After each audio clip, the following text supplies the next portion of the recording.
আসসালামু আলাইকুম। যাচ্ছিলাম ভিডিও করার উদ্দেশ্যে স্বাস্থ্যগঞ্জ অথবা চুনাঘাটে। প্রতিমধ্যেই বাইপাস রোড পাইকপাড়ার নিকটবর্তী যে জায়গাটা আছে, এই জায়গার মধ্যে দেখতে পেলাম এক বৃদ্ধ চাচা একা একা ওনার জমিনের যে ধানগুলো আছে সেগুলা কাস্তে দিয়ে বা কাঁচি দিয়ে কাটতেছেন, সংগ্রহ করেছেন। এই দেখেন বিভিন্ন জায়গায় রাখছেন। আসলে এই জমির মধ্যে হঠাৎ বৃষ্টির কারণে পানি চলে এসছে, তাই এই জমিনের মধ্যে মিশিং নামতে পারে নাই। আপনার ওনার সামনের যে জমিটা, উঁচু জমিটা, সেই জমিনের মধ্যে ঠিকই মেশিন দিয়ে ধান কাটাতে পেরেছেন, কিন্তু এই জমিটা পারেন নাই। আর এখন তো এই আপনার ধান যারা কাটে, এই ধান কামলা বলে বা এই যাই বলুক, ওনাদের খুব এক কথায় শ্রমিক খুবই সংকট। এখন একজন কৃষক সারা বছর প্রায় 3 মাস 4 মাস কষ্ট করে এই ফসল উৎপাদন করে, এই ফসল যদি ঘরে না তুলতে পারে তাহলে তো ওনার পুরাটাই লস। তাই উনি নিজেই নিজের ফসল এই একা একে কাটতেছেন। হ্যাঁ, উনি চাচার বয়স কত হবে? চাচার বয়স কত হবে?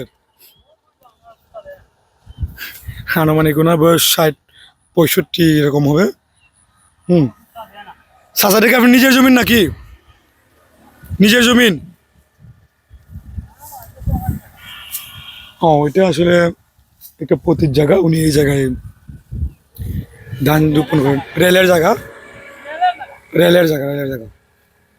তা আপনার ছেলে মেয়ে নাই? একজন মেয়ে। ছেলে থাকলে অবশ্যই ওনাকে সহযোগিতা করতো। ওনার ছেলে নেই। চাচার নাম কি?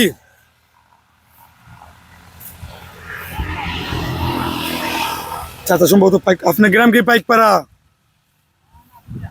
দুলিয়াকাল ওনার বাড়ি।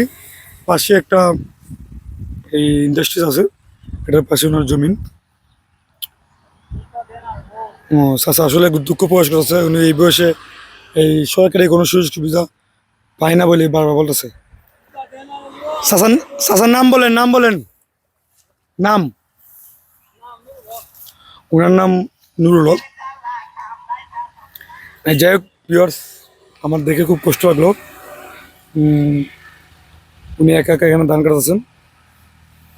এই দেখেন। যাই হোক, এখন শ্রমিক খুবই সংকট প্রত্যেকটা এলাকাতেই। হুম।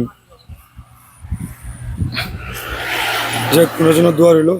আর কৃষক তো কৃষকই হয়, ওনারা অনেক পরিশ্রম করে ফসল উৎপাদন করেন। ওনাদেরকে আমরা সম্মান করা উচিত। কারণ আমাদের কাছে টাকা আছে কিন্তু খাবার নেই, ওনাদের কাছে খাবার আছে, খাবার উৎপাদন করেন ওনারা। স্যালুট কৃষক ভাইদেরকে এবং কৃষকদেরকে।